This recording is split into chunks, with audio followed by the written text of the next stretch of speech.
स्वामी समर्थ सगळ्यांना. आज पण आम्हाला रसाचा रस प्यायचा होतं म्हणून आम्ही रसाचा रस प्यायला वाट्यावर येऊन बसलो. तर ती गाडी अजून मागेच होतं, तोपर्यंत आम्ही येऊन बसलो होतो. वाट बघून गेलो तर ते अजून दुसऱ्यांच्या घरी गेलो होतो. तोपर्यंत काही ना तोपर्यंत बसलो वाट बघून आली. आणि मग आमच्या आराध्याला काही थांबे रोज एक ग्लास घ्यावाच लागतं आराध्यासाठी. ती एक ग्लास मग ती गाडी आल्यानंतर थांबतच नाही, त्याला हात करून थांबवते. रोज एक ग्लास घेतोच आम्ही, घेतल्याशिवाय पण त्याला चैन नाही पडत रोज. आणि शरीरासाठी सुद्धा खूप छान आहे. प्यायचं थोडं पण सांडायचं जास्त, त्याला एक तास लावते प्यायला. मग नंतर बैलगाडीत बसून केली. मग मी सुद्धा बैलगाडीत बसली. मग थोडंसं खेळलो,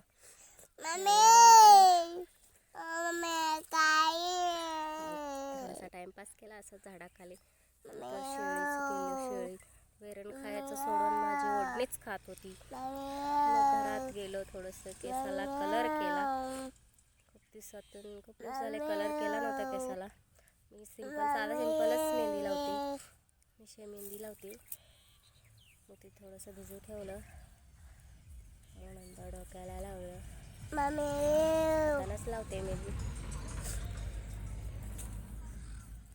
असं कलर केला आहे. कसा वाटला कलर ते नक्की सांगा. मग सगळं झालं,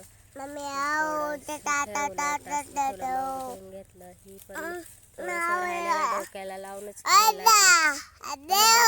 खाली फिरायला गेलो. द्राक्षी काळी द्राक्षी गेलो, द्राक्षी खाऊन पण आलो. खूप लागलेत द्राक्षी, खूप छान आहेत. किती लागलेत ह्यावर्षी, खूप लागलेत काळी द्राक्षी. मग होळीची तयारी करण्यासाठी पुन्हा घरी आलो होतो. तयारी करण्यासाठी आज केलेलं आहे, आजच केले. उद्या घर असल्यामुळे आजच होळी पेटवतो आम्ही आमच्याकडे. फास्ट जायचं होतं, मग होळी पेटवायची होती. येऊपर्यंत आमच्या आजीनं पूर्ण तयारी करून द्यायला, रांगोळी नाही काय नाही, नुसतं पूजा करून होळी पेटवून ठेवली होती. नको तेव्हा